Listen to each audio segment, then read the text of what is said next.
December 1st. These guys are 6 weeks now. Starting to look good. They know us. Hello, little man. Hello. Hi.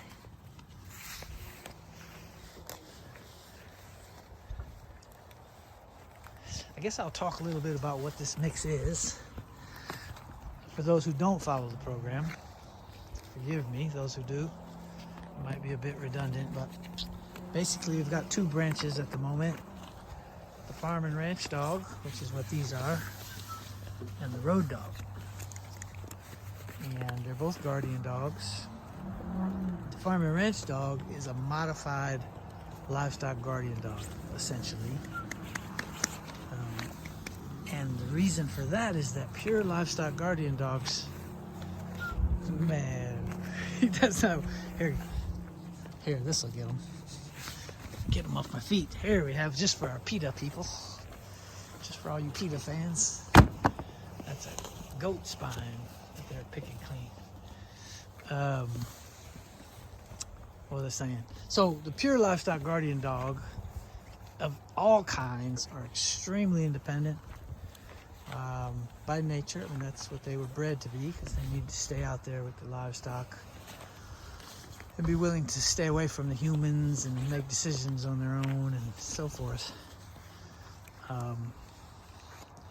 Very few people need that sort of independence in this day and age. I mean, these are dogs that can stay out indefinitely, and the people who run them like that, you know, they'll put food dispenser out there and put little bit of mesh around it so the cattle can't get in it, and the dogs will jump over and eat, and they'll just stay out there. And so they're good for that, but they're not real good for following orders or taking direction. You never see anybody doing any kind of obedience work with a pure livestock guardian dog. It just doesn't happen. There's reasons for that. So what we try to do with ours is add some Mastiff, preferably low prey drive Mastiff like Boerboel, to make them less independent but still good with stock, still relatively low prey drive. And that's what these guys are. And they're natural guardians, but they're far more likely to obey and learn and take direction, basically. Less likely to roam also. A lot of pure livestock guardian dogs will roam. These girls over here are what I'm calling Malabis, which is a term I made up. What they really are is a Malakli, which is a Turkish dog, and an Alibi, which is a Central Asian Shepherd. Central Asian Shepherd is a livestock guardian dog.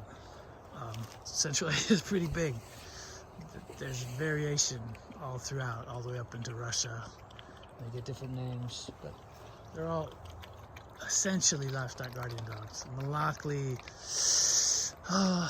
it's kind of like the Turkish Kangal Boerboel, if you ask me. Like there's a little more Mastiff in there. They're bigger. They're not stealth enough on their feet to catch what they call wolves, which are really just big coyotes in Turkey. So there's variation, there's difference. They use them more for personal guardian and such. They also fight them a lot. These girls are great. They don't, Big Bone just got put over there. They don't roam anything like a pure Kangal. And Biggin doesn't roam at all. Come here, Biggin, I'm talking about you. Biggin's the grandma of these pups, so we can justify a bit of digression here if I'm going to try to get educational today. These girls do not roam like pure Kangals.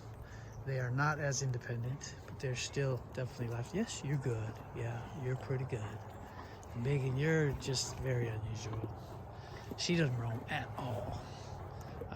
Given what she is, that shouldn't be the case, but it is the case. So there they get along well. She's 177 pounds on a scale. We did it. Guy was making a movie. I put her on the scale. I was surprised. I've been calling her 160. I want to say she was 153. The she-balls there with the white muzzle. Anyway, I had someone tell me my channel was educational, and I thought, that's nice. Maybe I should do more of that. instead of just assuming that everybody that's watching already knows and has done their reading. So,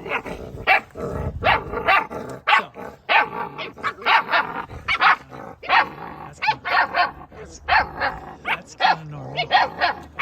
Pickings are getting thin there. I'm gonna wrap this up. Maybe I can step away. Yeah, I'll show you some road dogs just to give you a comparison. And here's Dad over here. He's half Kangal, half Boerboel. No, he's not, because he's out of Bignanigans, so he's 1/4 Kangal, 1/4 Boerboel, 1/4 Malakli, and 1/4 Central Asian Shepherd or Alibi. These are his daughters out of Big Bone there. Now, Big Bone is what we call a road dog, as is Bogan here. Bogan is not a dog I bred. He's out of a different program called Midgard Mastiffs. Very worth checking out, David Ishii. These dogs have really no Livestock Guardian. She's got 6.5%. He's got nothing. He's got nothing independent in him. So, you know, horses for courses, basically. For those of you who know all this, forgive me, but I gotta talk to the new people sometimes too. Anyway, this particular litter will be ready to go. I still haven't decided if I'm gonna let them go 8 or 9 weeks, but second or third weekend in this month of December. Hello, Cinnamon. Nice brown. That's a female. What do you got there? Female? Yep. Basically, the males, there's this big one, and then there's this one, and this one. These are the 3 males. One considerably bigger than the other 2, and then 3 good-sized females. Oh, wet ass.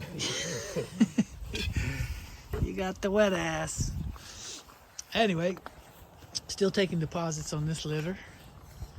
And sorry for those of you who watch regularly if this was a bit boring. But I shouldn't assume that everybody's done their reading, basically. There's your 6-week update.